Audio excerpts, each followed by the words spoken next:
seguida, teremos um dos pontos altos deste congresso.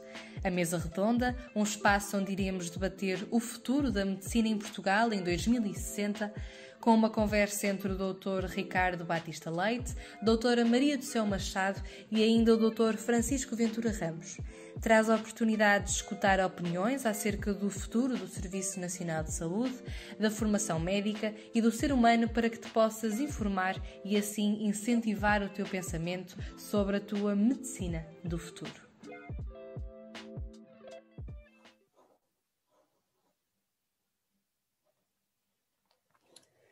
Olá, muito boa tarde a todos e a todas que estão a assistir a mais esta edição do Minho Medical Meeting, e eu gostaria de cumprimentar em primeiro lugar a comissão organizadora, na pessoa do Diogo Maia, e dizer daquilo que é o testemunho do trabalho extraordinário que foram fazendo ao longo destes meses de preparação e das dificuldades que tive, inesperadas para todos, que encontraram na preparação deste congresso, da forma como se adaptaram, da forma como fizeram daquilo que eram barreiras que pareciam intransponíveis, forças para que o congresso pudesse acontecer nesta modalidade digital.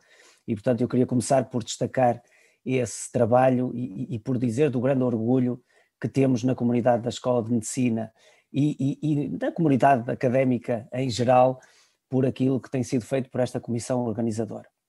Eu vou estar aqui na difícil tarefa de moderar uma mesa sobre o futuro da medicina e em particular a medicina em 2060. Essa tarefa ainda é mais difícil porque estou a substituir o apresentador Júlio Magalhães, que por motivos de força maior não pôde estar aqui presente, e aproveito também a oportunidade para lhe prestar um agradecimento e lhe enviar um abraço, porque a disponibilidade que ele tinha para estar aqui era mesmo generosa e de facto os motivos que o afastaram são difíceis, e portanto fica aqui também a minha homenagem e o meu abraço ao Júlio Magalhães. Sobre a nossa mesa, eu vou começar por apresentar os três convidados. Esta é uma mesa de elevadíssima qualidade, como certamente irão perceber com o desenrolar do debate, mas à partida o currículo dos nossos convidados e a forma como têm estado presentes no debate público, na intervenção pública e no serviço público é já uma garantia de que estamos perante uma mesa excepcional para debater este tema difícil, que é tentar perceber o que é o sistema de saúde e a medicina em 2021 e desta forma começar a perspectivar o que é que ela poderá ser em 2060. Portanto, nós vamos hoje ter aqui como convidados o Dr. Ricardo Batista Leite, que é médico infecciologista e deputado na Assembleia da República, que também tem tido uma participação muito ativa na discussão pública em torno dos temas relacionados com a saúde. Vamos ter também a professora Maria do Céu Machado, que é professora catedrática da Faculdade de Medicina da Universidade de Lisboa, é membro do Conselho da Ética para as Ciências da Vida e da Saúde e é também presidente do Infarmed e, portanto, eu também queria agradecer muito à professora por estar aqui hoje. E também vamos ter o professor Francisco Ramos, que é presidente do Conselho de Administração do Hospital da Cruz Vermelha, foi secretário de Estado da Saúde e tem sido também um ator importante no planeamento e na execução das políticas de saúde ao longo dos últimos anos. Portanto, são três convidados de elevadíssimo valor. Eu agradeço-vos muito, não só em nome da organização, mas sobretudo também em nome da Escola de Medicina, que aqui represento, a disponibilidade para estarem presentes neste evento e para podermos debater aquilo que é a proposta que os nossos estudantes nos fizeram. E se calhar podemos começar mesmo por refletir sobre o Serviço Nacional de Saúde, o momento que nós estamos a viver e ouvir um pouco as vossas perspectivas acerca daquilo que é a atual situação, os atuais desafios e da forma que for possível e daquilo que for a vossa visão sobre as grandes dificuldades e as grandes virtudes que o Serviço Nacional de Saúde enfrenta neste momento. Eu se calhar começaria pelo Dr. Ricardo Batista Leite para nos dar as suas perspectivas. Muito obrigado, cumprimento a todos e agradeço muito ao Minho Medical Meeting a simpatia do convite. Cumprimento também os meus colegas de painel, o professor Francisco Ramos e a professora Maria de São Machado. É uma grande honra estar virtualmente a partilhar este espaço convosco. E ainda por mais, nós de facto estivemos para estar reunidos presencialmente em Braga. Infelizmente isso não se concretizou, mas pouco antes de começar este painel já acertamos com a organização que terá que haver uma próxima edição em que estaremos todos juntos e certamente precedido do almoço ou seguido de um jantar que nessa terra sabem bem receber. Enfim, a pergunta é muito lata, ficaríamos aqui horas a tentar responder, vou tentar ser sucinto. Nós temos um momento único, particular por força da pandemia, que nos tem obrigado a responder por via do Serviço Nacional de Saúde e do sistema de saúde como um todo, de uma forma sem precedentes no Portugal contemporâneo. E, portanto, a análise daquilo que é o Serviço Nacional de Saúde, olhando apenas e só para este último ano, creio que não é justo nem é possível.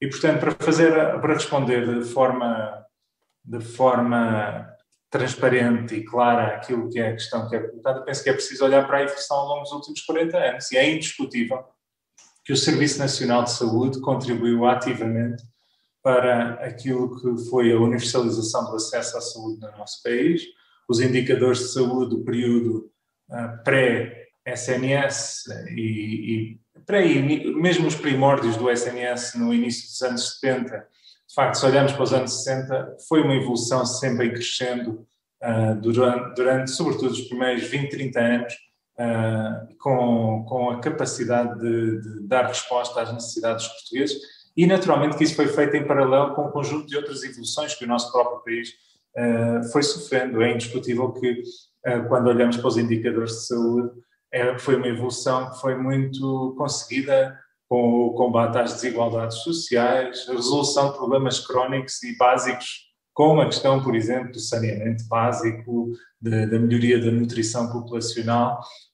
E, portanto, uma noção plena de que as respostas de saúde do nosso país foram melhorando numa lógica de saúde em todas as políticas, mesmo que isso não tenha sido assumido como tal logo desde o início.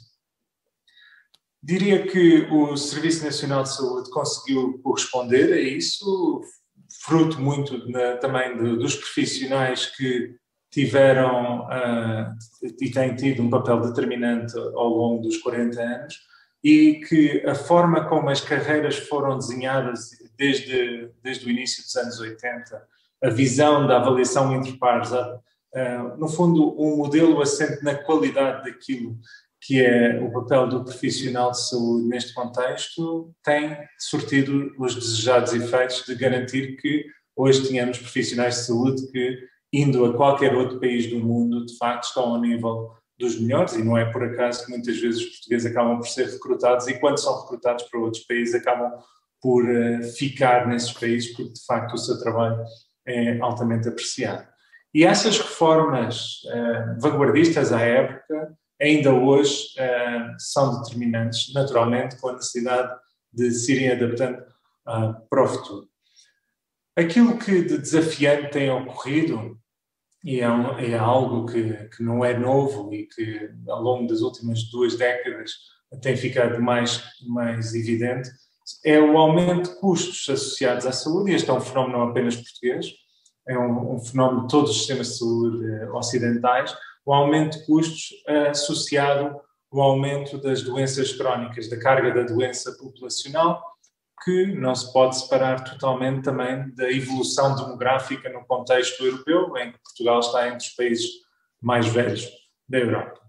Portanto, esta conjugação de fatores traz aqui riscos de insustentabilidade, aos quais se somam, naturalmente, o custo do acesso à inovação, o custo e a necessidade de termos profissionais cada vez mais diferenciados e, portanto, isso também, naturalmente, comporta uma maior exigência ao sistema e depois temos todo um modelo assente numa visão que verdadeiramente não procura evitar as doenças que são evitáveis por via da prevenção, nem está verdadeiramente vocacionado para a melhoria da saúde daqueles que vivem com doenças crónicas no médio e longo prazo.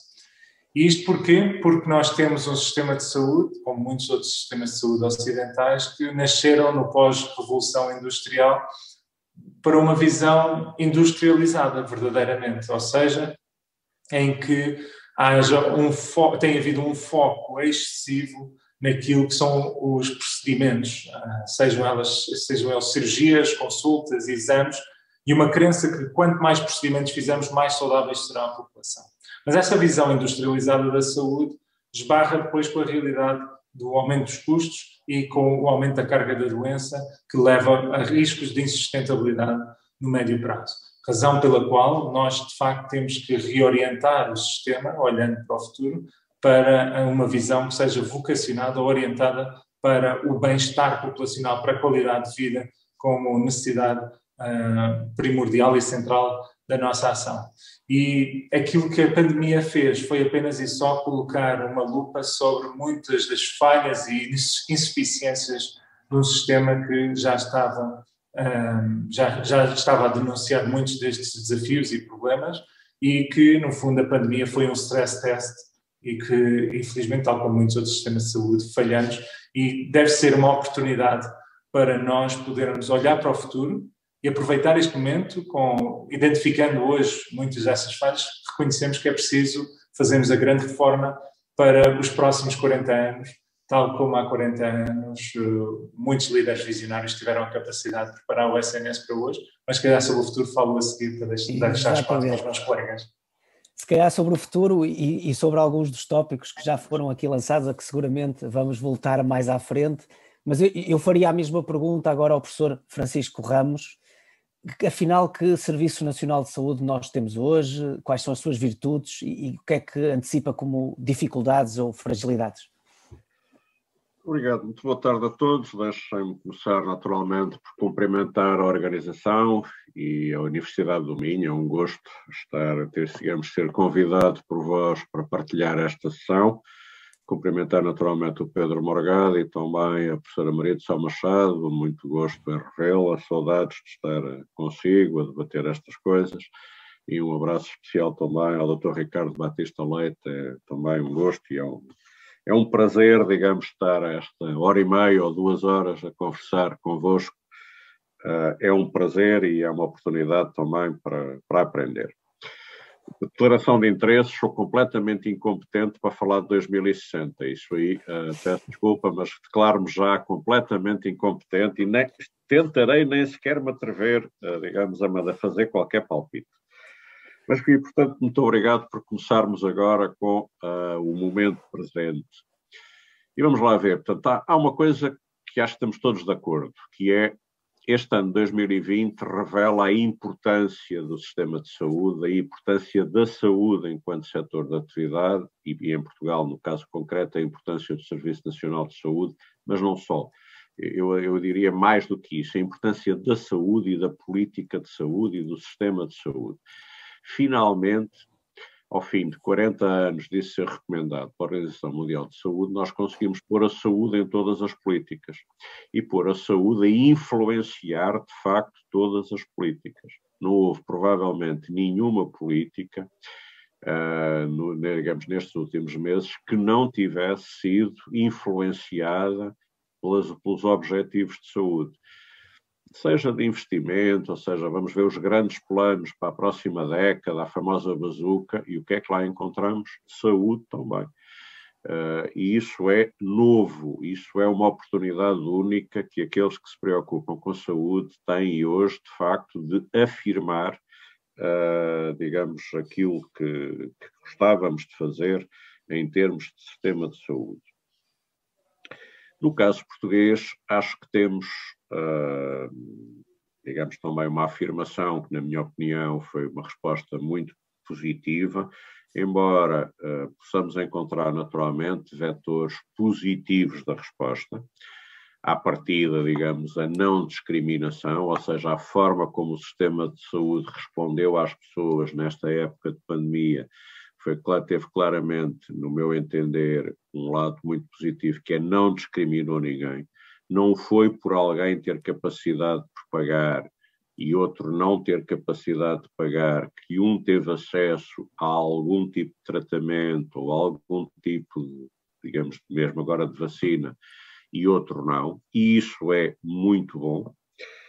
Por outro lado, digamos, a capacidade de resposta maior ou menor, mas em todo o país, e mais uma vez isso é muito positivo, em tempos em que nós dizemos que o país está completamente desequilibrado, que o interior está desertificado, que tudo se concentra no litoral. Bom, tivemos capacidade de resposta mais rápida, mais lenta em todo o país, ou seja, claramente ficou demonstrado que o sistema de saúde é um fator de coesão, digamos, do país. E depois os lados menos positivos, digamos, e naturalmente esta análise está longe de ser exaustiva, mas lados menos positivos ou mesmo negativos. O Serviço Nacional de Saúde é um enorme porta-aviões, é um enorme elefante e, portanto, tem muita dificuldade de se adaptar rapidamente. E isso foi, digamos, bem visível. Perante um problema novo, a forma que foi possível pôr em atuação para responder foi deixar de lado muitas das coisas que tinham que continuar a ser feitas. Ou seja, o sistema, digamos, no seu todo não teve a agilidade suficiente para rapidamente conseguir responder ao novo problema, às questões levantadas pela pandemia, à nova doença, ao Covid-19, e manter um nível de atividade razoável para tudo o resto que tinha que fazer.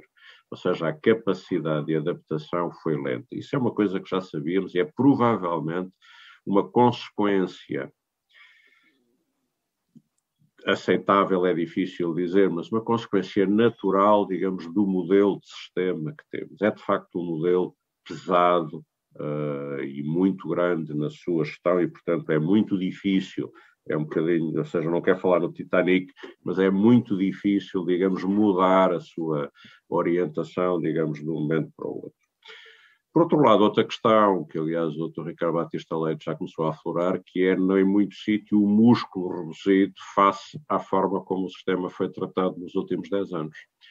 De facto, foi pedido ao sistema que continuasse a funcionar, digamos, com pouco oxigênio e com pouca alimentação. Isso teve consequências no músculo, digamos, que todo o sistema teve para responder agora que foi posta à prova neste enorme stress test. Além da questão geral, eu gostava de falar no caso particular da saúde pública. O nosso modelo de organização de saúde pública é um modelo, de facto, muitíssimo bom, muitíssimo testado, é um modelo que não é frequente mesmo no mundo desenvolvido, ou seja, não é o modelo de delegados de saúde, com uma organização vertical, com um comando único na Direção-Geral de Saúde, e esse é um modelo, de facto, que provavelmente nos ajudou, nos protegeu no momento inicial, digamos, da pandemia há cerca de um ano. Mas, mais uma vez, foi um modelo muito maltratado nos últimos anos e, portanto, o músculo esgotou-se depressa. E aquilo que nós começámos a reclamar, a incapacidade de rastreio, a incapacidade de detecção rápida, a incapacidade de organização, de testagem, ou seja, tudo aquilo que tem a ver com ações e medidas de prevenção, digamos, de saúde comunitária, tipicamente de saúde pública, começaram rapidamente a falhar. Porquê? Porque, de facto, durante muitas décadas desprezámos a organização dessa parte do sistema.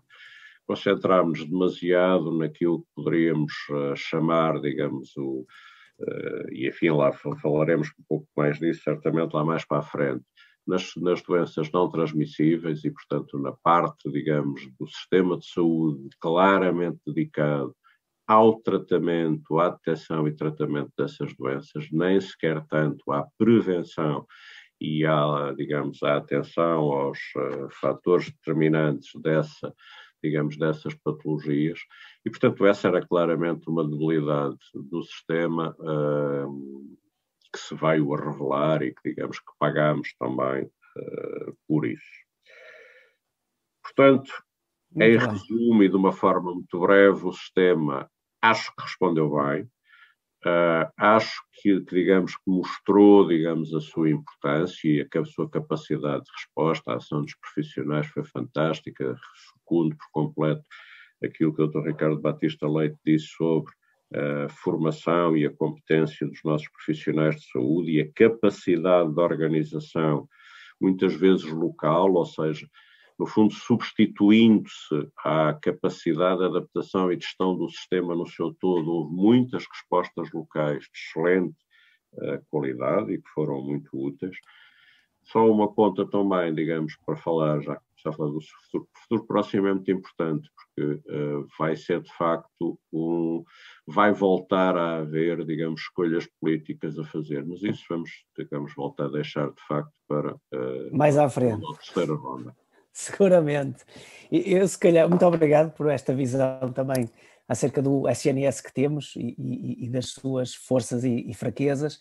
E eu repetiria a mesma pergunta agora à professora Maria do Céu Machado, para termos aqui mais uma visão sobre o momento atual. Professora, tem o seu microfone desligado. Tem. Obrigada. Então eu queria começar por dar os parabéns à organização, agradecer ao Diogo, agradecer, enfim, a toda a organização na pessoa do Diogo, cumprimentar o professor Pedro Morgado, é um prazer estar aqui, e os meus outros dois companheiros. Realmente foi uma reunião esperada e que teve que aguardar quase um ano, ou acho que foi mesmo um ano, para se concretizar e, no fundo, continuar online. E, portanto, é difícil, com este futuro, que nós não imaginávamos o ano passado, é difícil prever o futuro.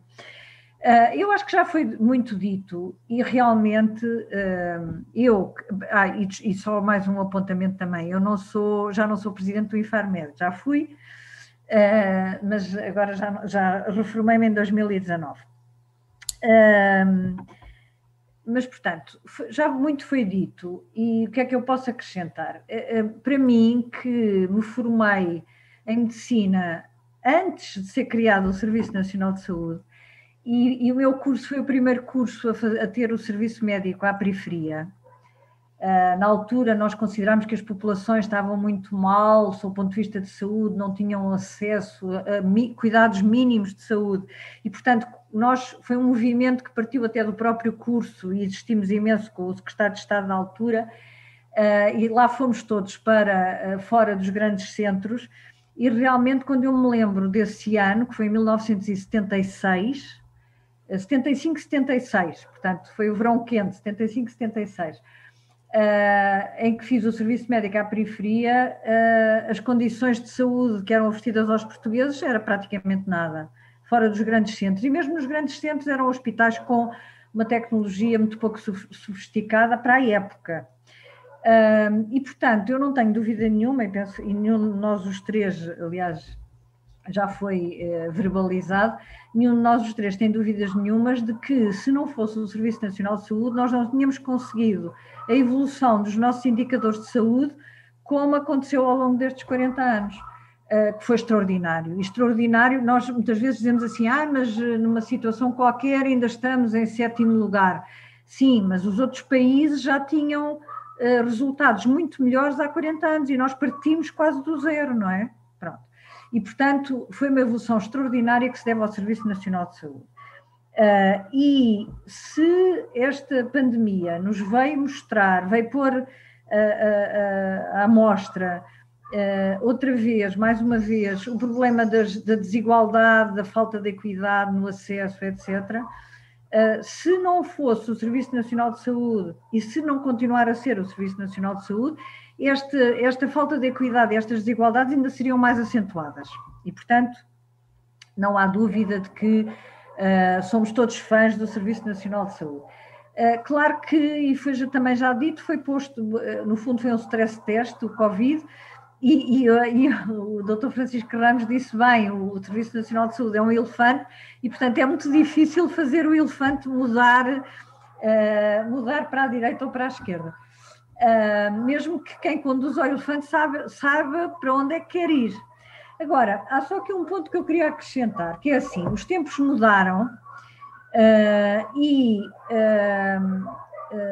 atualmente, quando nós olhamos para o nosso sistema de saúde, nós percebemos que em número de hospitais, em número de camas e em tecnologia, praticamente igualamos o público e o privado, ou seja, Enquanto nos anos 80, nos anos 90, até no princípio dos anos 2000, tudo o que era sofisticação, tecnologia mais sofisticada, os médicos com mais especialização, os profissionais de saúde mais competentes e mais especializados, estavam no Serviço Nacional de Saúde. Por outro lado, o privado tinha alguns consultórios e tinha umas clínicas onde se faziam cirurgias simples na maior parte das vezes. Isso mudou completamente no ano 2000. Mudou de tal maneira, apareceram grandes grupos privados de saúde, é óbvio, mas é uma realidade que temos que encarar, e neste momento é tal e qual como eu disse, tem mais ou menos o mesmo número de hospitais, mais ou menos o mesmo número de camas, e houve uma saída grande de profissionais de saúde do público para o privado. O privado tem a potencialidade de forma mais fácil de comprar tecnologia mais moderna e, portanto, a certa altura temos, em algumas áreas até, a tecnologia mais sofisticada no privado que no público.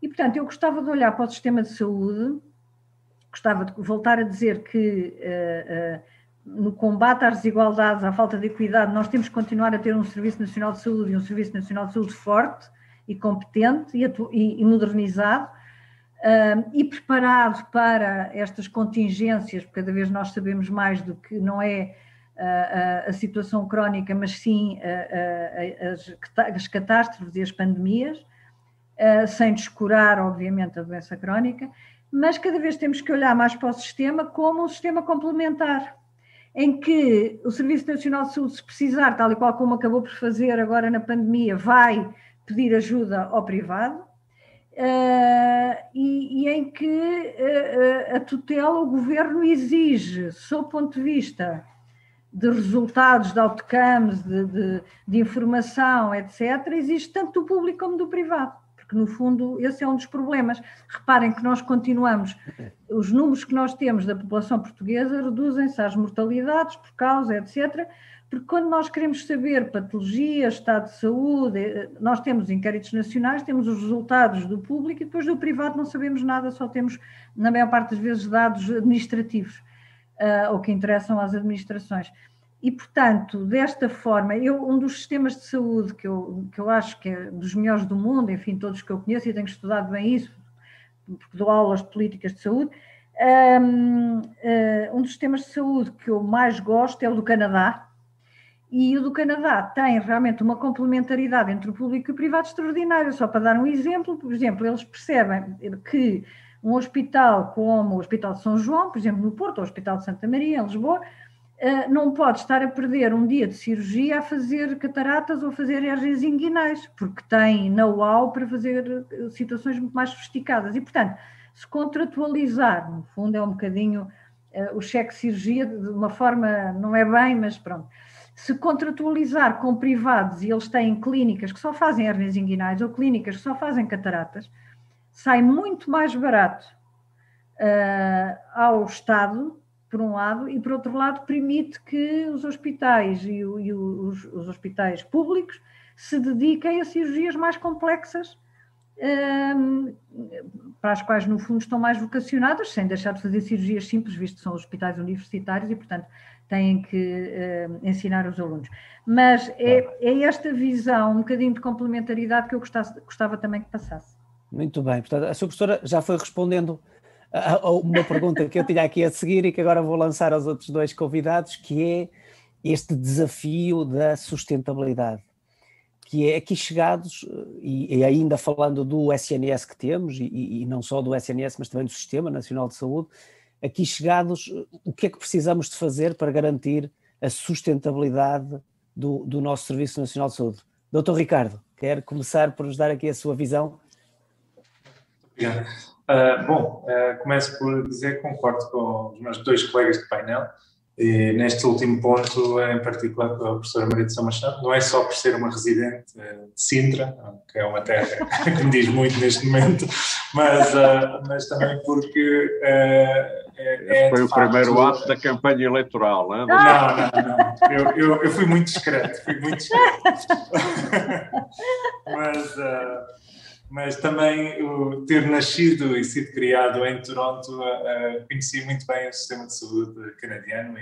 E há um outro dado sobre a complementaridade que eu trazia aqui, antes de responder diretamente à pergunta, que tem a ver com a ideia das fundações associadas aos hospitais públicos, que no fundo estimulam um pouco o espírito filantrópico da sociedade. É uma realidade que reconheçamos do ponto de vista cultural muito diferente da europeia, mas em que permite que, por exemplo, no campo da investigação, no campo da inovação, possa haver uma concorrência saudável entre instituições por via destas fundações que são geridas de forma privada, que tentam, de facto, estimular aquilo que é a investigação e a inovação dentro dos seus centros hospitalares.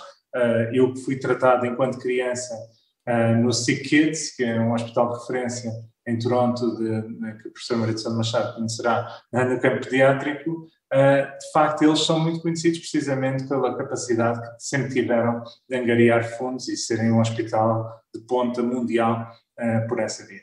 Bom, mas isto era à parte, indo à questão, e também concordo com o professor Francisco Ramos, 2060 será outra realidade, mas há um estudo engraçado publicado pela OCDE em 2013, em que tentaram fazer essa análise, ou seja, eles, do ponto de vista da sustentabilidade, basicamente apontavam, e olhando para Portugal em particular, nós gastávamos cerca de 6% do nosso PIB em 2010, e de acordo com este estudo, basicamente apontavam para dois caminhos diferentes possíveis para o sistema de saúde português. Um caminho em que chegaríamos a 2060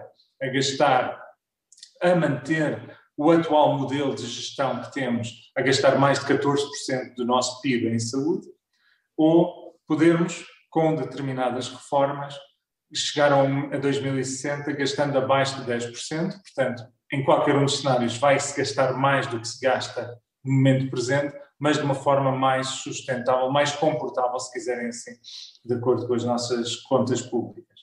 E o que é que distingue estes dois cenários? O cenário dos 14% é um cenário de continuar como estamos, ou seja, não fazer reformas de fundo.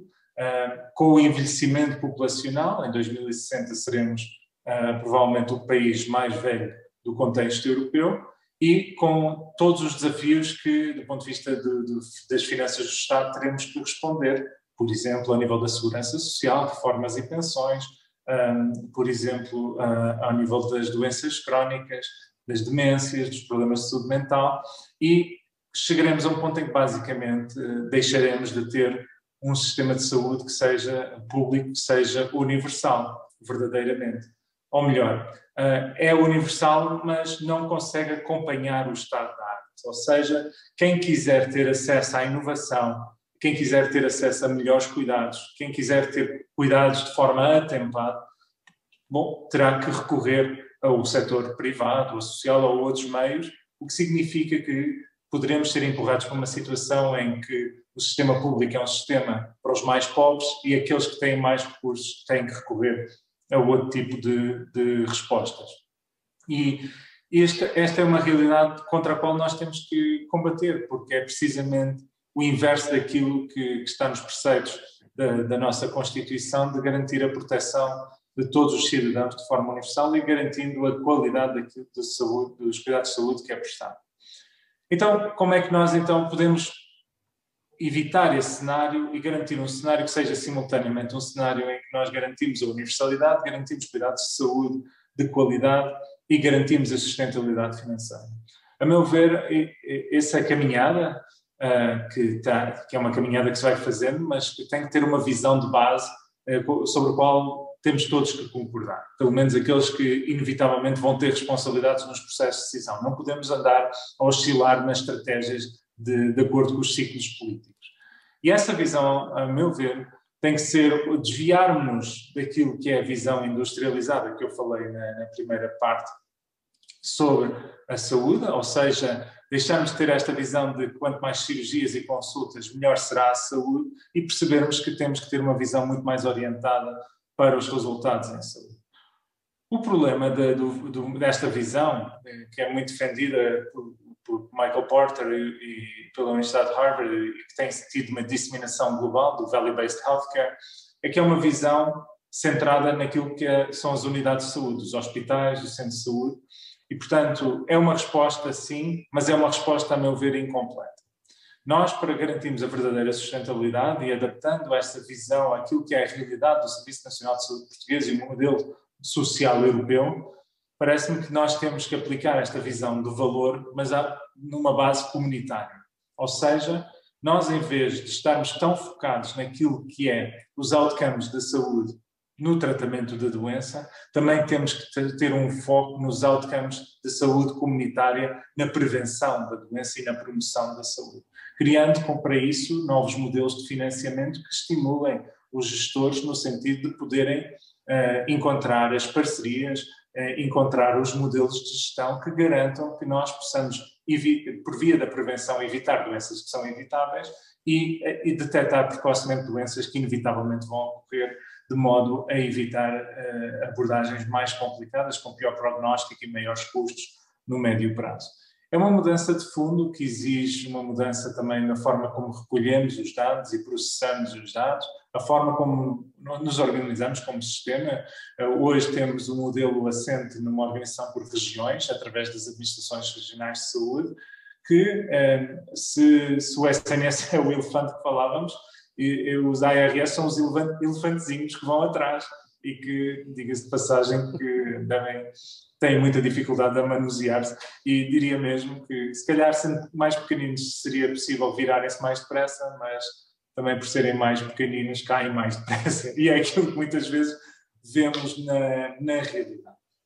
Eu acredito muito no modelo e não defendo nada de novo, é algo que está na lei, acredito muito no modelo das unidades locais de saúde, acho que podem ser melhorados, acho que nós não precisamos de reinventar a roda, sempre queremos fazer uma reforma, e uma unidade local de saúde com uma verdadeira autonomia para as equipas de gestão e orientando o papel da gestão para, em vez de serem responsáveis pela gestão de uma unidade hospitalar ou de um centro de saúde, mas serem responsáveis pela saúde de uma comunidade e terem contratualizados um conjunto de indicadores de base comunitária, nós podemos então construir os tais modelos de financiamento que nos permitem reduzir a carga da doença, garantindo que aqueles que precisam dos cuidados de saúde tenham verdadeiramente acesso.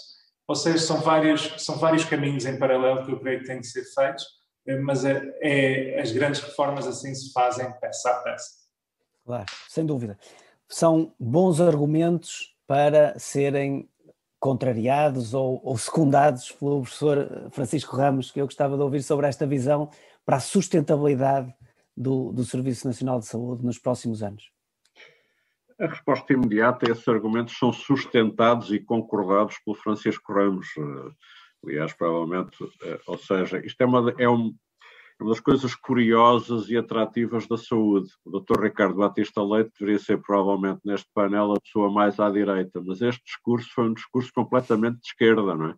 Ou seja, enfim, aliás, que acho que é convicto da parte dele, mas é um discurso que facilmente, digamos, quem defende o interesse público, e eu permito-me dizer que sou um claríssimo defensor do interesse público, subscrevo por inteiro.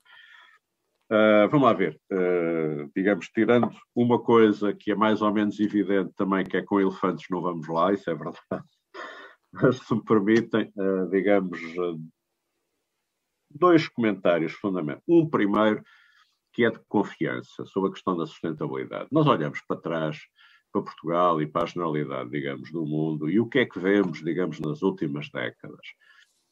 Um aumento da cobertura por sistemas de saúde públicos, ou pelo menos por sistemas organizados de saúde, e cada vez mais a população mundial tem de facto acesso a cuidados de saúde.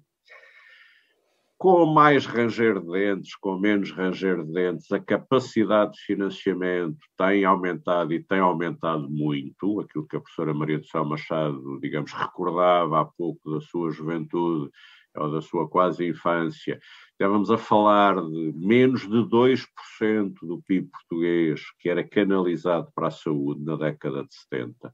Hoje canalizamos 10%, digamos quase 7% via impostos e depois 3, qualquer coisa através dos seguros e de pagamentos diretos, mas, portanto, nestes 40 anos, multiplicamos por 5 a dimensão da fatia daquilo que dedicamos à saúde, o que quer dizer que temos sido capazes de encontrar recursos para dedicar à saúde e, portanto, acho que não há nenhuma razão para inverter essa tendência nos próximos anos. Temos tido uma enormíssima inovação tecnológica que nos tem permitido, tratar melhor, prevenir doenças, 2, tratar melhor as doenças que já tratávamos e tratar doenças que não conseguíamos tratar. E, portanto, isso reflete-se naturalmente em resultados espetaculares de esperança de vida e de qualidade de vida também bem patentes no que temos. E, portanto, a questão da sustentabilidade acho que não há nenhuma razão para temermos que o sistema vire insustentável, sobretudo quando olhamos o passado recente. Agora, há uma enorme incerteza, há enormes incertezas. A tecnologia, o que é que nos vai trazer? Ou seja, e esta provavelmente quando falamos da questão da formação dos médicos, ou seja, digamos, o papel do médico versus o Dr. Google ou o Dr. Watson, o famoso computador da IBM, o que é que vai ser? Qual vai ser a consequência da globalização? Ou seja, será que, de facto, daqui a 5, 6 anos, o meu contacto com o médico pode ser com o médico sentado em Singapura versus um computador qualquer? Portanto, qual vai ser, de facto, o papel da tecnologia, digamos, no futuro próximo? E depois, um pouco aquilo que também que o Dr. Ricardo Batista Leite trazia, que eu diria que eu poria de outra forma. Qual vai ser... nós temos, nas últimas décadas, passamos, de facto, de um paradigma das chamadas doenças infecciosas e com uma perspectiva muito comunitária de intervenção para doenças, digamos, de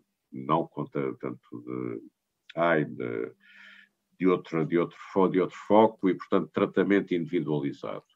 E isso significou, por exemplo, um agravar, digamos, da intervenção tecnológica, do hospitalocentrismo, de uma tecnologia, digamos, poderosíssima, que de facto leva a um conjunto de paradigmas, ou seja, a industrialização que o Dr. Ricardo Batista Leite falava, tem muito a ver com o foco nesse conjunto de doenças e com o foco na forma, digamos, de desencarar. Queremos continuar por esse caminho e esse caminho leva-nos, por exemplo, ou levou-nos em Portugal, também é por aquilo que a professora Maria de Sá Machado dizia, a um desenvolvimento enormíssimo da hospitalização privada nos últimos 20 anos. Digamos, já agora, digamos, do Hospital da Cruz Vermelha e do Hospital CUF Infante Santo, que há 30 anos eram as duas coisas que em Portugal se poderiam chamar, que é em Lisboa, que se poderiam chegar a chamar hospitais, e hoje, de facto, temos uma oferta hospitalar privada de enormíssima qualidade. Porquê? Porque o foco era, de facto, esse. Queremos continuar nisso e, de facto, por isso é que eu dizia há pouco que os próximos anos vão ser, de facto, anos em que a discussão, o debate político vai ser muito importante. O sistema de saúde, as opções de política de saúde vão continuar a ser postas para responder a estes problemas, ou, de facto, a pandemia e, digamos, o reaparecer de problemas que julgávamos que, de facto, no mundo ocidental já estavam ultrapassados, vão-nos levar a repensar o sistema e a olhar para aquilo que se pode chamar de medicina comunitária, de saúde pública, de saúde global, de outra forma e valorizar essas intervenções. Em termos de economia da saúde, eu coloco muitas vezes e faço a ponte para nós queremos um sistema de saúde que se aproxima cada vez mais do mercado, e esse é o que temos tido nos últimos 20, 30 anos, foco na produção de cuidados de saúde, foco na valorização desses cuidados de saúde, foco, digamos, nos modelos tradicionais de gestão fundados, digamos, na economia de mercado, ou queremos, de facto, encarar a saúde não como um bem comercializável, não como um bem transacionável, mas, de facto, naquela filosofia de universalidade dos cuidados, proteção dos cidadãos e, portanto, a organização e a prestação dos cuidados de saúde não devem ser maximizados com foco na gestão, mas por outros valores. Já para terminar, nós perdemos a oportunidade de discutir a Lei de Bases de Saúde para discutir estas matérias e perdemos em questões como PPPs ou não PPPs, como se essa fosse, de alguma forma, a questão essencial para discutir de o que é que queremos e como é que queremos uma saúde no país. Muito obrigado, professor Francisco Ramos. E eu agora, mantendo aqui ainda o foco na discussão do que temos e dos desafios, se calhar perguntava à professora Maria do Céu Machado a questão mais relacionada com a inovação tecnológica, o acesso a terapias inovadoras, que tem sido um problema já em Portugal ao longo da última década, se calhar um pouco mais do que isso, onde nós temos visto um debate público intenso acerca do acesso das pessoas a tratamentos que muitas vezes são muito caros e que parecem insustentáveis para o próprio sistema de saúde. Também, por outro lado, ouvi-la sobre algumas assimetrias que acontecem do ponto de vista da disponibilização desses tratamentos em diferentes hospitais e em diferentes regiões de saúde, onde nós sabemos que eles não são acessíveis da mesma forma no todo nacional. E, se não for pedir muito, englobaria aqui também estas dificuldades que se colocam sobre o Serviço Nacional de Saúde, do facto de, por exemplo, na área da cirurgia, a perspectiva de existência de robôs cirúrgicos estar restrita a um número muito reduzido e localizado geograficamente de hospitais dentro do Serviço Nacional de Saúde. De que forma é que estes desafios da inovação tecnológica e dos seus custos podem ser geridos pelo Serviço Nacional de Saúde? Já estou com som. Bem, a ver para onde é que eu começo. O Pedro, a sua primeira parte foi em relação à inovação terapêutica. Eu não concordo, eu sei que é muito discutido e vem sempre nas primeiras páginas dos jornais que os portugueses não têm acesso à inovação. Eu não concordo nada. Há aqui uma confusão que se faz e que é a seguinte. Quando um medicamento é aprovado,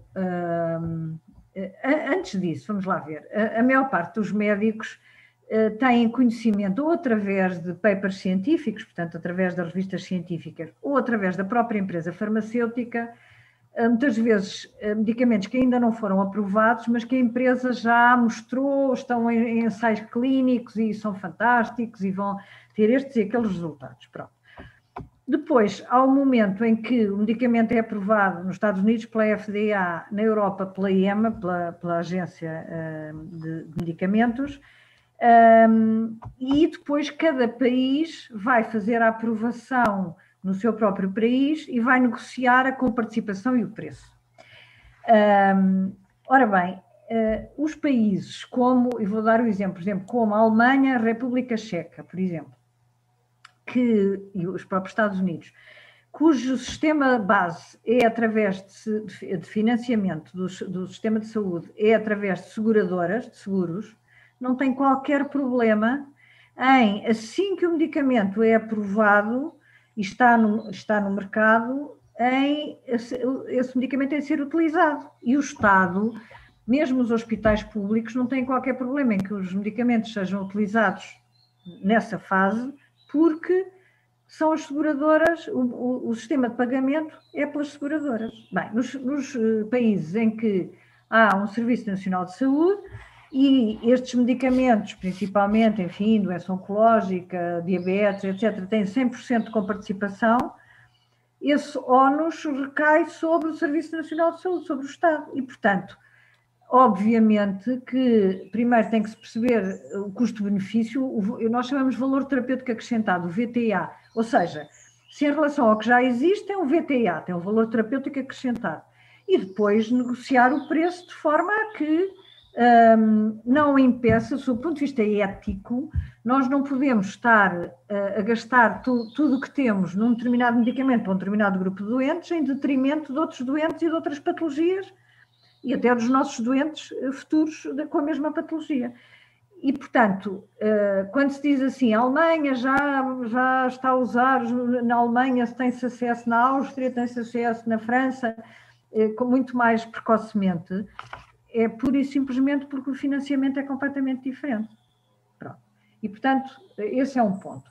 Segundo ponto, se formos comparar os países que têm o sistema como o nosso, nós até aprovamos a um ritmo, se calhar, e em alguns anos, demasiado rápido, porque realmente o preço dos medicamentos e dos dispositivos médicos aumentou de uma forma brutal. E eu que faço clínica há 40 e tal anos, às vezes pergunto a mim própria, mas porquê é que há 20 anos para cá os medicamentos aumentaram desta maneira? E que não corresponde, porque há sempre aquele alibi de dizer assim, muito bem, corresponde ao custo da produção mais ao custo da investigação. Mas a investigação, cada vez nós sabemos mais que muitas vezes é patrocinada ou financiada por fundações, pelos próprios governos, não é? Temos agora o problema da União Europeia, deu 300 milhões para o financiamento de uma determinada vacina e depois saiu-lhe o tiro pela culatra.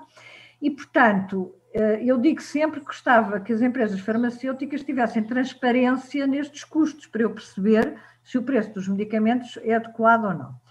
Agora, in my opinion, o que levou a esta subida brutal do preço dos medicamentos foi uma nova legislação, que foi a Europa até pioneira, antes dos Estados Unidos, relativamente às doenças raras e aos medicamentos órfãos, que não havia praticamente investigação, porque depois, sob o ponto de vista monetário, não tinha retorno, e a empresa farmacêutica, obviamente, que funciona para dar retorno aos seus acionistas, desde que é cotada em mercado. E houve legislação específica e houve autorização para colocar determinados preços em medicamentos órfãos, exatamente, porque havia 100 pessoas no mundo com essa doença, e, portanto, o retorno, se não se fazia através de um preço mais alto para essas 100 pessoas, não havia retorno para essa investigação. E isso fez escalar de uma forma brutal o preço dos medicamentos. Todos, não foi só os das doenças raras, todos. E, portanto, a pergunta é, e nós temos em Portugal e em todo o mundo, o exemplo da hepatite C, que eu vivi, enfim, sob vários pontos de vista, mas principalmente quando estava no Hospital Santa Maria, em que o preço inicial que a empresa colocou foi 10 vezes o preço atual. E apenas porque queria realizar um investimento num ano, porque tinha comprado uma empresa mais pequena. Portanto, isto tem muito que se lhe diga, e eu acho que devíamos todos exigir, entre aspas, que a indústria farmacêutica e a indústria dos dispositivos médicos mostrasse transparência nas suas contas para nós percebermos os preços adequados. Pronto, esse é outro ponto. Relativamente ao acesso à inovação, ao acesso ao dispositivo médico, os robôs cirúrgicos, os medicamentos inovadores, é assim, nós somos um país relativamente pequeno, não somos relativamente, somos um país pequeno, mas um país com 10 milhões de megalómanos, mais ou menos, são 9.990.000, porque eu não me considero megalómana, estou a brincar. E, portanto, e continuamos a formar os nossos alunos de medicina nos hospitais universitários sofisticados. E, portanto, quem passou 6 anos a ver usar uma tecnologia fantástica e a ver uma coisa fantástica, com resultados fantásticos, quando vai, se for para Freixo de Espada à Cinta, quando vai para Freixo de Espada à Cinta, quer ter lá aquela tecnologia. Pronto, e a certa altura temos não sei o que ali, não sei o que ali, portanto, sou completamente contra, isto é perfeitamente contra a sustentabilidade do Serviço Nacional de Saúde e do sistema de saúde, e, portanto, nós temos que continuar a apostar nos centros de referência, saber onde é que devem ser tratadas determinadas patologias, aí haver tecnologia sofisticada e depois estes centros de referência estarem ligados, ou seja, todos os serviços em todos os hospitais do país estarem ligados para aquela área, para aquela patologia, a um determinado centro de referência, e o doente, por exemplo, tem uma situação oncológica complexa, mas que a cirurgia é relativamente simples, pode ser feita no seu hospital de proximidade da sua casa, vai ao centro de referência para lhe ser estabelecido, de acordo com aquele serviço, um protocolo em que faz radioterapia, ou químio, ou biológicos, ou inovadores, ou seja o que for, faz o que for preciso no centro de referência e volta ao hospital de proximidade da sua área para fazer o tratamento que se pode fazer em proximidade. Isto até do seu ponto de vista de compaixão, de relações humanas, de humanismo, de atenção no doente, serviços centrados, cuidados centrados no doente, é essencial. Quer dizer, as pessoas não se podem estar a deslocar 200 ou 300 quilómetros, mesmo sendo um país pequeno, para ir fazer um tratamento de quimioterapia, por exemplo. E, portanto, eu acho que não pode haver sofisticação em todo o lado, obviamente, mas tem que haver centros de referência e todo o lado tem que estar articulado, ou seja, o país tem que ser uma enorme rede ou um conjunto de pequenas redes em que todos estamos articulados em benefício dos doentes e em benefício de nós próprios. Muito bem, muito obrigado, Sr. Professora. Eu não resisto, porque estamos em nossa casa a dizer que nem todas as faculdades ensinam estudantes em hospitais universitários, nós ainda estamos à espera de perceber porque é que o nosso não é um hospital universitário. Vamos já votar aqui os três. Mas talvez um dia vamos perceber porque é que o nosso não pode ser universitário. Fazemos os três já um abaixo-assinado para... Muito bem. De qualquer forma... Só lhe falta o rótulo, Sr. porque tem mais tecnologia do que alguns outros que têm o rótulo de universitários. Não é? Mas nós sabemos disso. Por isso é que estamos com essa dúvida. Ora bem, eu sei que fugiram todos e já fizeram uma declaração de conflito de interesses à partida a 2060, mas é essa a encomenda que eu trago dos nossos estudantes. E de maneira que eu acho que agora íamos falar um bocadinho sobre o futuro. E vou, sendo sensível e sendo eu psiquiatra e não querendo colocar-vos numa situação difícil, vou fazer a pergunta de uma forma o mais aberta possível, que é: em 2060, o que é que antevemos que possam ser os desafios que se vão colocar em cima dos médicos e dos serviços de saúde? Como é que antevemos que podemos começar a preparar os profissionais para essa nova fase? E havia aqui uma série de tópicos que os nossos estudantes foram referindo, por exemplo, as transformações da relação terapêutica e da relação clínica, se vamos estar mais presencialmente ou menos presencialmente, se vamos ser substituídos por máquinas ou não. Portanto, quais são as vossas visões? Doutor Ricardo. Okay. Força. Se quiser começar, esteja à vontade. Professora, faça favor. Acho que o doutor Ricardo não se importa. Não? Ok. Não, é porque me aconteceu uma coisa muito engraçada. No ano 2000, que realmente é extraordinário, no ano 2019, a Ordem dos Psicólogos resolveu fazer um livro cujo título é O Futuro de Quase Tudo. E então convidou um profissional de cada área para fazer um capítulo. E, portanto, havia o futuro da educação, o futuro da psicologia, o futuro da saúde mental, o futuro disto e daquilo, e a mim convidaram para escrever o futuro da saúde. Eu escrevi, talvez, em setembro de 2019, e o livro foi lançado em abril de 2020. E quando em abril de 2020 o livro foi lançado online, abril ou maio, talvez maio de 2020, sim, exatamente, maio de 2020, quando foi apresentado online e me pediram para eu apresentar o meu capítulo, eu cobri a minha cara de vergonha, porque 6 meses antes, antes do Covid, eu tinha escrito uma série de coisas que eu achava fantásticas. Sentiu-se parecida com a Maia, diga lá, professora. 90% já não correspondiam à realidade, o que é realmente extraordinário. Portanto, isto diz bem, nos tempos atuais, como é que nós podemos fazer futurismo. Agora, há 2 ou 3 mensagens que eu gostava de passar, e uma é a seguinte: agora, no dia 18 de março, houve uma reunião da Federação das Academias de Medicina e da Academia Portuguesa, e que eu colaborei na organização, sobre Medical Education, educação médica. Exatamente pela preocupação que temos todos atualmente, como é que vamos formar, quer dizer, o que é que nós temos que fazer, alterar na formação destes médicos. Pronto. Houve 2 conferências e depois um painel, e nesse painel estava também uma estudante de medicina, que está a estudar na Alemanha, numa faculdade alemã, que disse uma coisa muito engraçada, que estão a experimentar um currículo completamente novo nesta universidade alemã, em que esta parte não é nova, desde o primeiro ano eles têm logo contacto com o doente, se é um infarto, um AVC, enfim, se é um infarto, vão estudar a anatomia, a fisiologia, a cardíaca, a doença, etc., o tratamento, o prognóstico, pronto, não interessa. E, portanto, têm logo contacto com os doentes logo numa fase inicial e estudam por órgão e patologia e não as cadeiras básicas como nós temos. Não têm aulas teóricas sobre patologia, mandam-nos estudar para casa, dizem, vocês querem estudar o infarto agudo do miocárdio, está aqui estes papers todos, mais este livro. Pronto, e não há aulas teóricas sobre isso.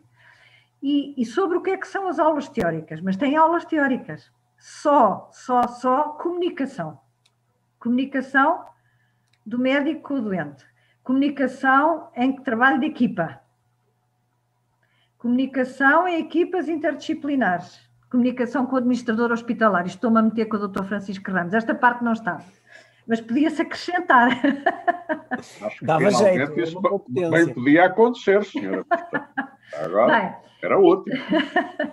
Isto para dizer o quê? Também podia ser comunicação com os secretários de Estado da Saúde, mas pronto. Não, nunca tive esse problema com o Dr. Francisco Ramos. Mas, portanto, isto para dizer o quê? Que não há dúvida nenhuma que com a inteligência artificial, a evolução da tecnologia, a robotização, a monitorização à distância, a teleconsulta, tudo o que possam imaginar, as impressões 3D, enfim, nós temos, eu acho que nunca tivemos em mãos tanta expectativa, mas que é realizável em relação ao futuro da tecnologia. Mas temos que perceber que a relação médico-doente será sempre médico-doente. O que o professor João Lobo Antunes, de uma forma muito engraçada, chegava à casa muito aborrecido, depois de uma consulta, dizia, hoje só tive preocupados saudáveis, que são as pessoas que são preocupadas, mas não têm doença nenhuma. Ele ficava muito irritado, porque lhe tiravam muito mais tempo de consulta dos que tinham patologia. Porque os que tinham patologia era fazer o diagnóstico e propor uma intervenção. Os preocupados saudáveis, tem que se conversar com eles, não é? E, portanto, vamos sempre ter um número, uma percentagem significativa de preocupados saudáveis, porque é a natureza humana. E para esses nós precisamos de aprender a comunicar e ter tempo. E mesmo para os que têm doença, precisamos de aprender a comunicar e ter tempo. E, portanto, qualquer que seja a evolução da tecnologia, e a evolução vai ser fantástica, e eu vou falar aqui só assim muito rapidamente, por exemplo, tudo aquilo que é smart, qualquer coisa, o smartwatch, a roupa smart, agora até há umas casas, não sei se já leram alguma coisa sobre isso, umas casas smart, em que a pessoa, quando vai à casa de banho, antes de puxar, isto é horrível, mas pronto, antes de puxar o autocolismo, sai-lhe um papel a dizer qual era o açúcar que tinha na urina ou qual é o seu microbioma, que é uma coisa fabulosa, pronto. E, portanto, estes Big Brothers, nós vamos conseguir ter tudo. Há colares, há anéis que nos medem tudo, há colares, há o smart, a roupa smart que também mede isto e aquilo. E, portanto, seja tecnologias de prevenção da doença como estas, seja tecnologias de intervenção, seja o que for, nós vamos continuar a precisar do médico, do profissional de saúde, a precisar de ter uma relação médico-doente e do médico saber como comunicar com o doente, e precisamos principalmente não, também, de aprender cada vez mais a trabalhar em equipa, porque reparem, é não só o médico com os outros médicos, como o médico desta especialidade com as outras especialidades, como com o enfermeiro, o farmacêutico, o psicólogo, e, portanto, cada vez mais a saúde se faz em equipa e não de forma isolada. E isso agora vai ser igual em 2060, in my opinion. Sem dúvida. Não. Ricardo, desculpe lá. Eu, como professor de comunicação clínica, fiquei absolutamente fã da sua intervenção e vou passar aqui ao professor, ao Dr. Ricardo, para nos dar aqui a sua perspectiva. Muito obrigado. De facto, o professor Pedro Morgado, sendo psiquiatra, entramos na fase da psicoterapia da sessão, que é falar sobre 2060. E a professora Maria do Céu já o disse, usando uma referência de pop culture e repetindo o mesmo conceito, se pensarmos num filme Regresso ao Futuro, com Michael J. Fox, na altura o Steven Spielberg, que era o realizador, imaginava um mundo dos carros a voar e dos skates sem rodas e na realidade nada disso se concretizou. Houve outras coisas que se concretizaram no filme, como por exemplo as televisões de dimensão de uma folha de papel e as videochamadas que nos permitem fazer esta conferência, que na altura parecia algo muito vanguardista. O que é que eu quero dizer? Mas é curioso, se pensarmos no filme, ninguém antecipou a existência da internet, e que é a base de tudo o que é a tecnologia hoje em dia. E o que eu quero dizer com isto é que, de facto, nós podemos tentar adivinhar o futuro, mas na realidade somos nós que o criamos. E aquilo onde nós investimos, e aquilo que o professor Francisco Ramos falava há pouco do plano de recuperação e resiliência e da bazuca que aí vem, como decidimos investir em cada momento, as opções estratégicas que tomamos, vamos moldando o futuro que vamos encontrando lá para a frente. E, portanto, é uma responsabilidade gigantesca, porque esse futuro de 2060 vai depender, de facto, dessas múltiplas decisões que vamos tomando pelo caminho. E, portanto, a meu ver, para ter esta discussão, quais são os fatores que temos em nós? Bom, a única coisa que objetivamente conseguimos prever com algum grau de precisão serão os dados demográficos, porque já sabemos mais ou menos as pessoas que vão chegar a 2060, eventualmente poderemos ter um pouco mais ou menor longevidade, mas, e olhando para esse dado em concreto, vemos que temos um desafio gigantesco, como eu já disse, vamos ser um país muito envelhecido. Nós, olhando para as projeções das doenças crónicas nas mais diversas áreas, de facto, se Portugal não mudar a sua capacidade de resposta, atingirá proporções de difícil resposta, com uma população ativa muito diminuta para, num modelo de distributivo dos impostos, conseguir dar resposta a todos. E, portanto, aí está um desafio que mereça ser respondido. Por outro lado, aquilo que a professora Maria do Céu falava, de facto, não sabemos o caminho que as tecnologias vão evoluir. A inteligência artificial vem desde os anos 70 que se fala na inteligência artificial, agora, eventualmente, vamos começar a ver a concretização das promessas, mas se virmos na realidade, no concreto, na saúde, nos vários países, a inteligência artificial não atinge a plenitude porque falta muitas vezes a sua matéria-prima, que são os dados organizados, de qualidade, que nos permitam fazer o acompanhamento detalhado, como a professora Maria do Céu dizia, para além daquilo que é a mortalidade, os chamados outcomes. Tudo isto é um trabalho de base que ainda falta ser feito em muitos países, incluindo em Portugal. E, portanto, do ponto de vista da tecnologia, que inevitavelmente vai ser uma parte integrante do futuro, é impossível pensar a 40 anos, mas pelo menos ao longo dos próximos 10, 20 anos essa evolução vai fazer parte.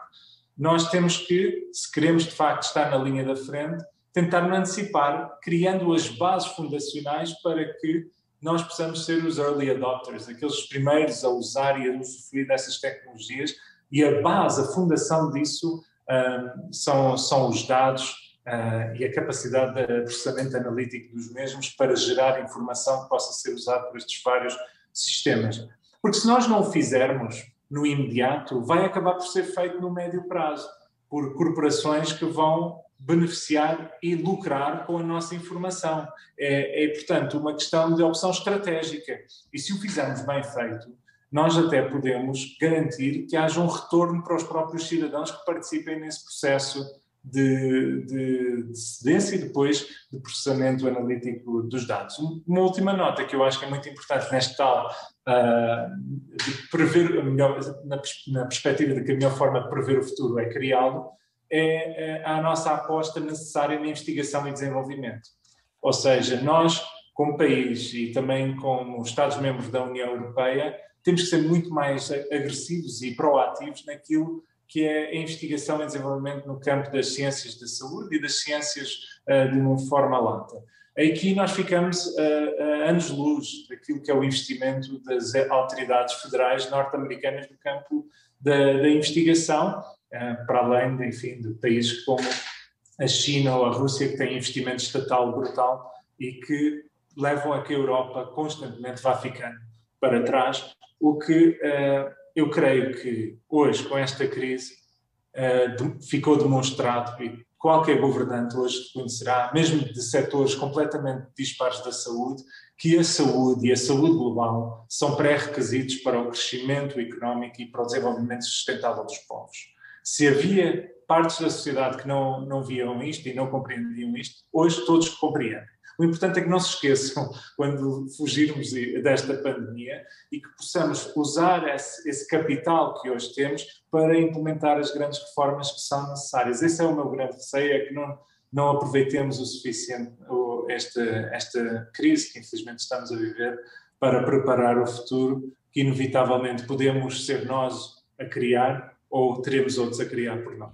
E uma visão sobre o que é que perspectiva para o papel do médico daqui a 20, 30 ou 40 anos? O médico só terá um papel se perceber que o seu papel é ser um ser humano na relação médico-doente. Ou seja, há aspectos inquestionáveis que a computarização vai conseguir fazer melhor que qualquer ser humano. Mas a reação da pele com pele, quando duas mãos se tocam, a empatia, a relação humana que se cria entre o médico e o doente é algo que é impossível substituir. Tem havido múltiplas tentativas, né?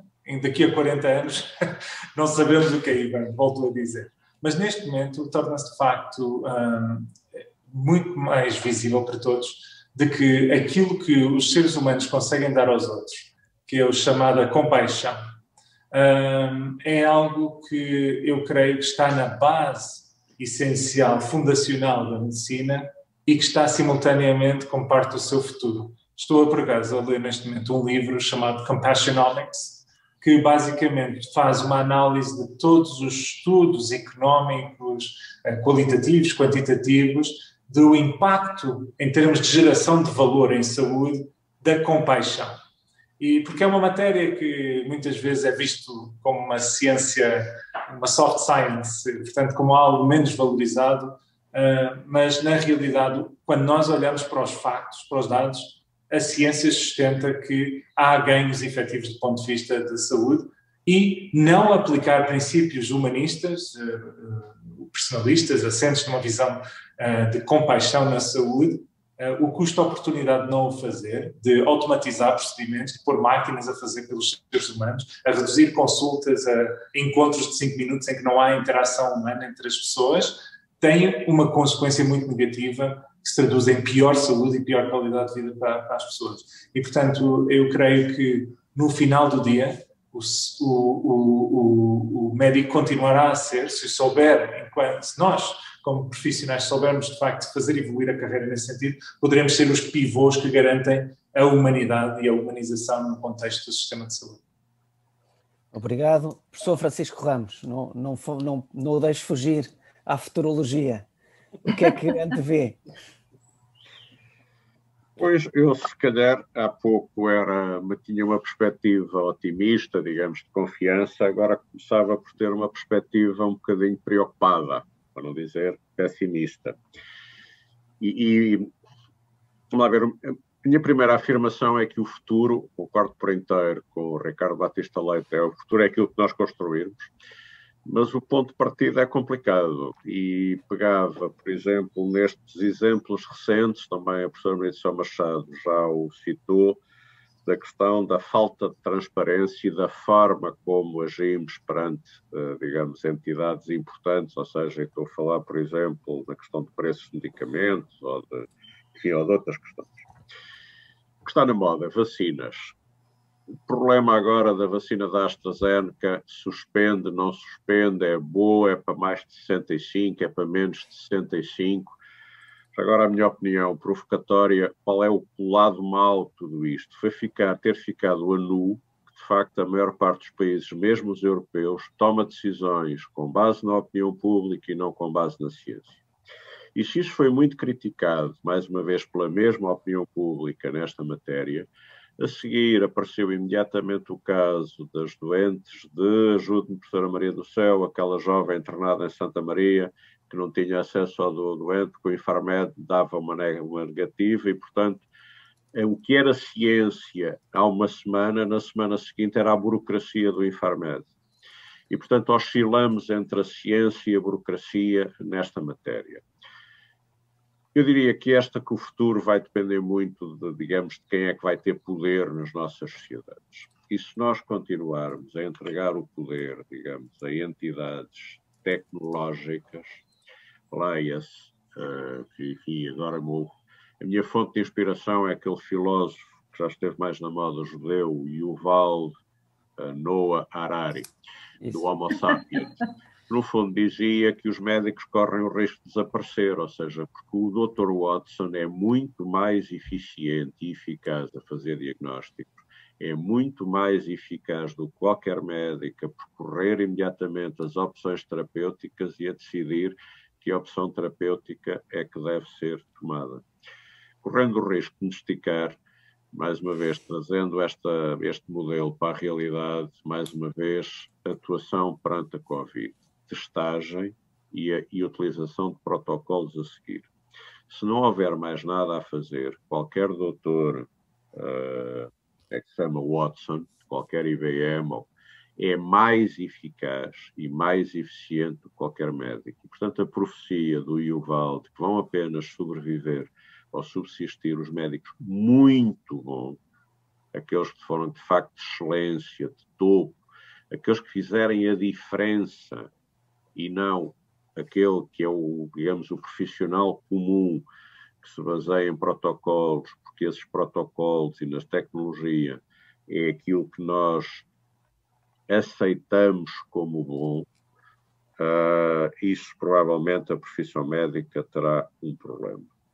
Para mim, a questão essencial, ou seja, isso é de facto um problema, e aquilo que o Ricardo e que toda a gente diz, a relação médico-doente, as questões do humanismo, para mim vão-se provavelmente salientar e ser muito importantes nas relações de poder. E a preocupação vem exatamente com aquilo que a professora Maria do Céu Machado dizia há pouco, que é a questão da transparência, por exemplo, da grande indústria.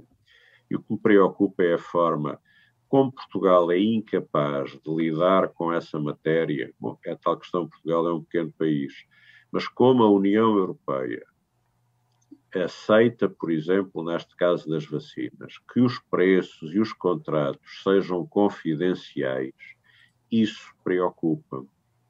Isso aí eu apetece-me repetir as palavras da Ministra das Finanças sueca, porque enfim, dizia como é que os portugueses aceitam que os reformados suecos cá estejam às nossas custas. Aqui apetece-me dizer como é que os cidadãos europeus aceitam isto.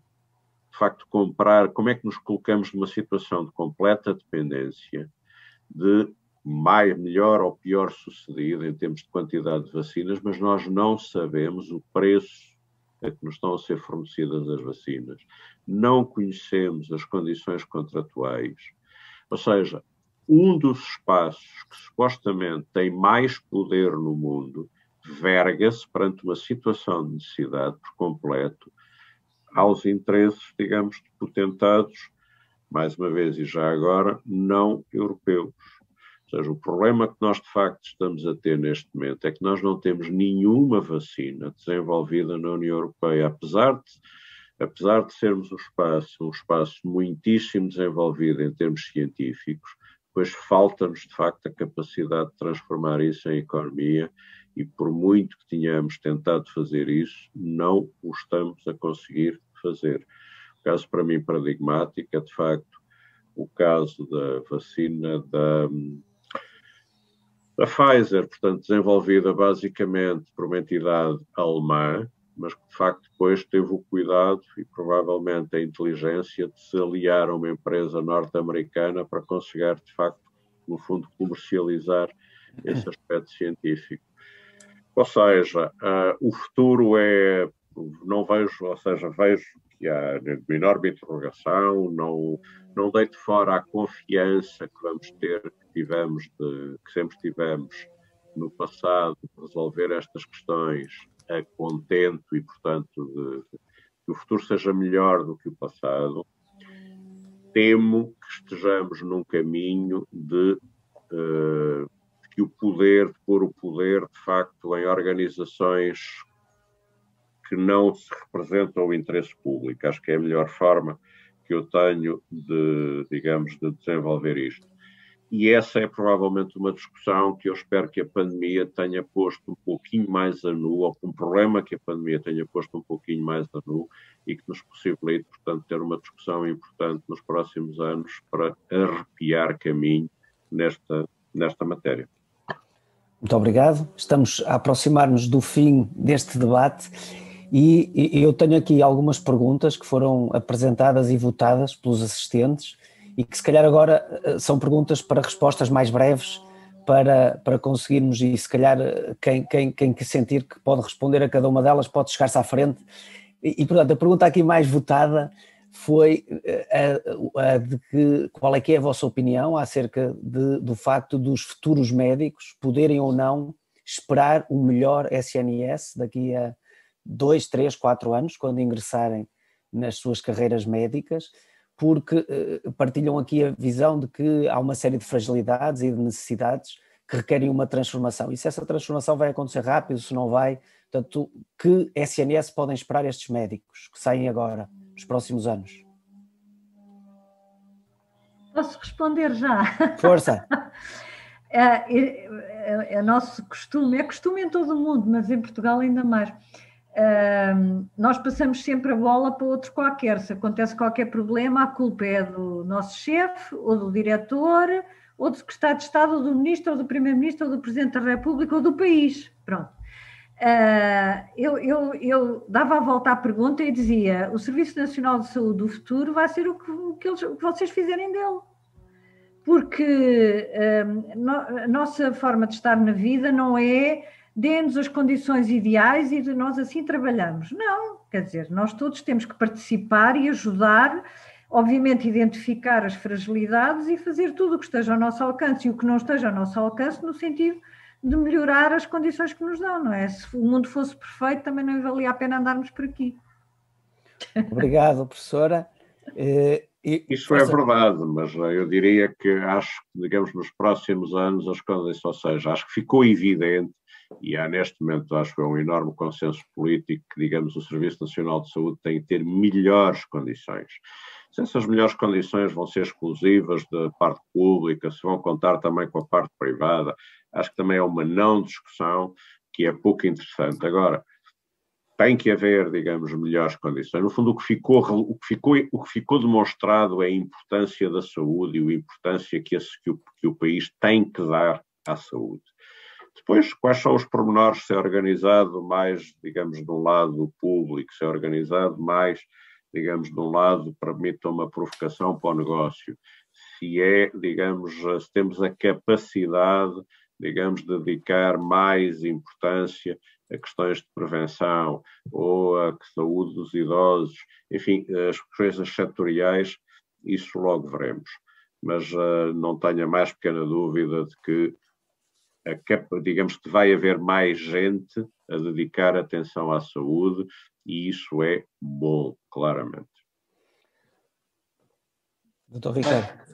Apenas em somatório, concordando com aquilo que foi dito, eu gostaria de reforçar a mensagem da professora Maria de São Machado, no sentido em que todos os que têm um papel no desenho do sistema futuro, que inclui naturalmente os profissionais e futuros profissionais, têm que fazer ouvir a sua voz. Não há muito esta cultura de participação cívica, objetivamente, de forma organizada para contribuir para as soluções, e acho que isso faz falta, sinceramente, porque ficamos sempre à espera de soluções vindas de cima para baixo, e a verdade é que eu acho que a virtude estará no meio.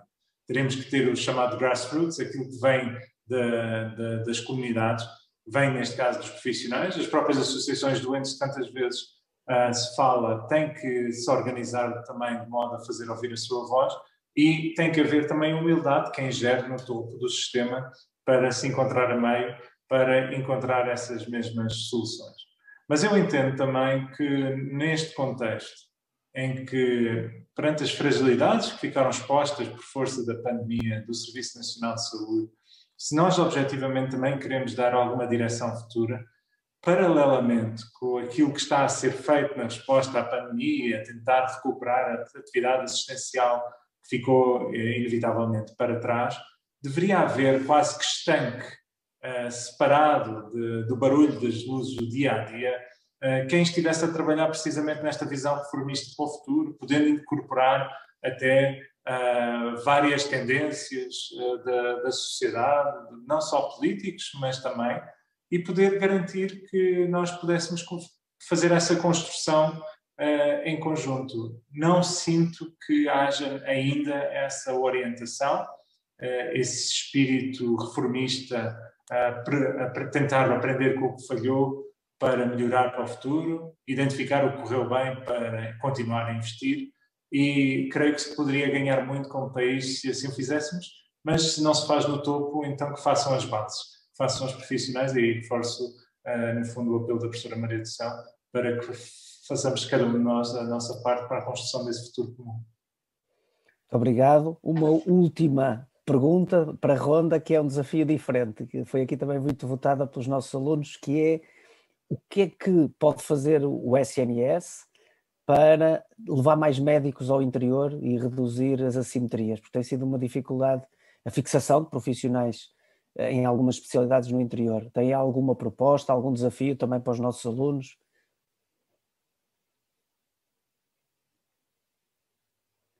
Esta é uma pergunta mais difícil. Outra vez, se não se importa. Eu acho que isto tem que se ter uma visão global, ou seja, o que tem sido feito, pelo menos que eu tenha conhecimento, é dar um subsídio, por exemplo, uma ajuda para alugar casa e para transferir as crianças de escola, qualquer coisa no género, e um subsídio mensal, enfim, no ordenado, que a maior parte das vezes é relativamente pequeno.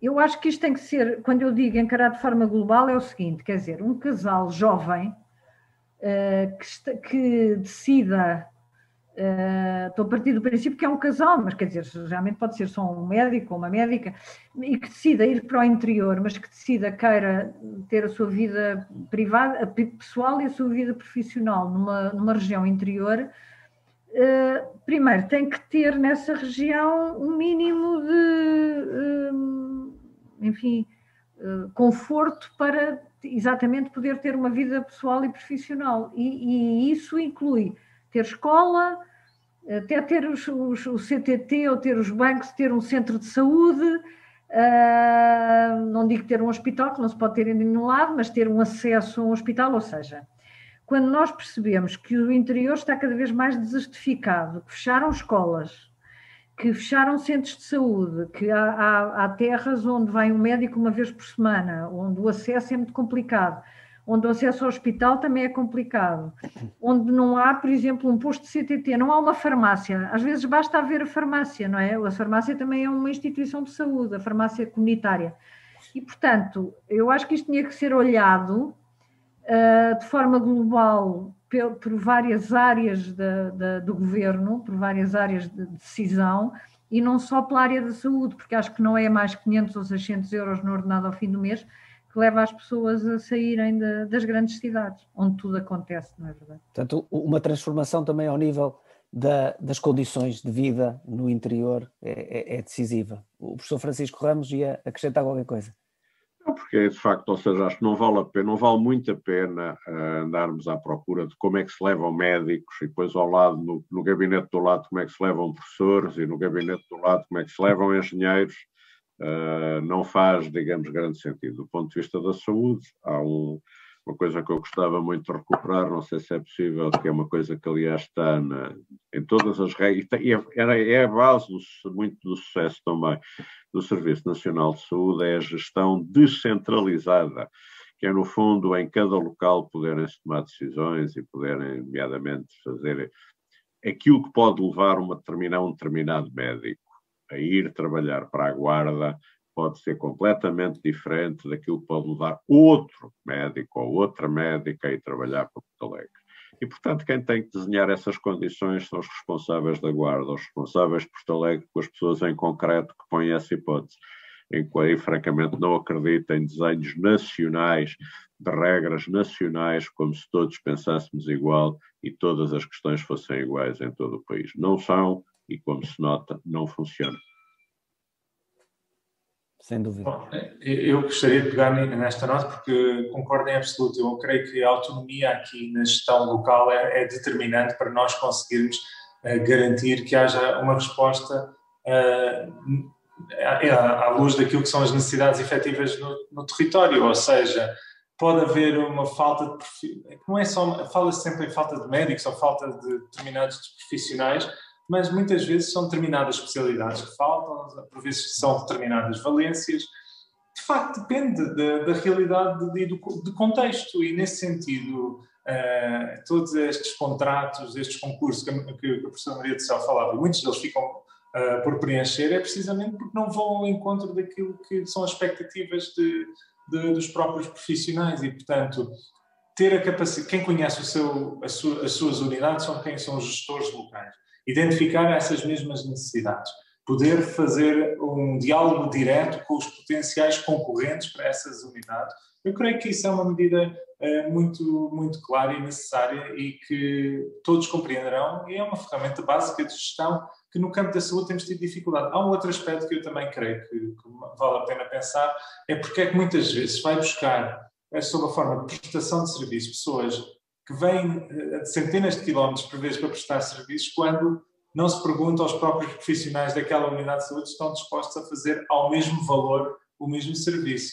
Infelizmente há limitações, até do ponto de vista da lei, que dificultam esse processo, mas eu creio que são soluções muito mais simples para encontrar respostas do que aquelas que temos tido. Depois há uma questão estrutural que merece ser abordada, que é a questão de nós termos uma capacidade de gerir e de prever a evolução daquilo que são as necessidades dos profissionais de saúde no futuro. E aí foi aprovado, creio que em 2014, a criação de um Inventário Nacional dos Profissionais de Saúde, que deveria ser um mecanismo que permitiria ao Ministério da Saúde conhecer quem são os profissionais, onde é que trabalham, que graus de especialidade, de subespecialidade e de valências que têm, de modo a poder compreender com quem podem contar e quais as expectativas para o futuro em termos das necessidades. E, na realidade, essa base de dados não existe e, portanto, continua a haver uma gestão um pouco cega daquilo que são os nossos recursos humanos e que é o nosso capital principal em termos de Serviço Nacional de Saúde, e sem profissionalizarmos, de facto, essa abordagem, dificilmente seremos capazes de dar as respostas. Uma última nota, e desculpem prolongar, mas eu acho que é um exemplo importante, tem a ver com as expectativas de carreira dos próprios profissionais. Os médicos são cientistas, foram formados, como a professora Maria do Céu disse, muitas vezes em centros altamente diferenciados, querem poder prestar os cuidados de saúde mais diferenciadamente e da melhor forma possível aos seus doentes. Não podendo ser igual a um centro universitário em todos os pontos do país, é possível garantir condições mínimas. E eu recordo-me sempre do caso do Hospital de Beja, que não conseguia fixar psiquiatras, até que se decidiu investir verdadeiramente numa unidade de psiquiatria de excelente nível e que permitiria, de facto, prestar cuidados de saúde. E aqui o Dr. Pedro poderá corroborar ou não aquilo que eu estou a dizer, mas na realidade é que a partir do momento em que foi feito esse investimento e foi demonstrado por parte da instituição que havia uma vontade real em investir neste campo, foi possível a partir daí começar a fixar psiquiatras na região. E é, portanto, compreender estas múltiplas dinâmicas, quais são os verdadeiros fatores que motivam os profissionais, o que é que cada um precisa, e ajustar às necessidades e realidades locais. Muito obrigado.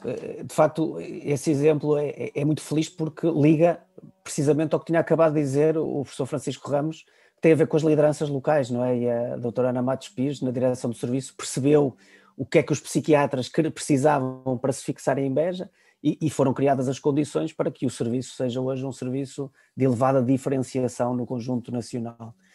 Eu tenho muita pena, mas estamos a chegar ao limite da hora que estava prevista.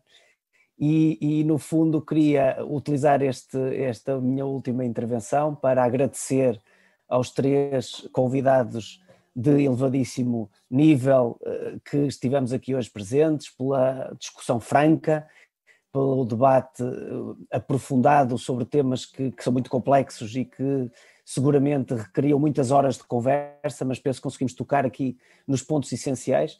Penso que ficou claro que somos 4 fãs do Serviço Nacional de Saúde, ficou claro que todos nos revemos na universalidade e nos regozijamos com a universalidade do Serviço Nacional de Saúde, que todos identificamos alguns desafios e alguns riscos que o Serviço Nacional de Saúde enfrenta ao longo das próximas décadas e que talvez sejamos uns mais otimistas, outros menos em relação ao papel e à importância dos médicos no futuro, e eu termino também partilhando aqui um bocadinho a minha visão, que é uma visão de que os médicos vão continuar a ser agentes fundamentais da mudança, que é importante que cada um de nós pergunte em cada momento o que é que pode fazer pelo sistema, como é que o pode transformar, e precisamos de médicos, como dizia também o professor Francisco Ramos, que sejam capazes de ser médicos de excelência, porque esses de facto é que vão fazer a diferença no futuro. Como dizia o Dr. Ricardo, que sejam médicos capazes de comunicar bem com os seus pacientes, e como nos disse a professora Maria do Céu Machado, que sejam médicos capazes de se reconhecer a si próprios enquanto agentes transformadores dos próprios sistemas.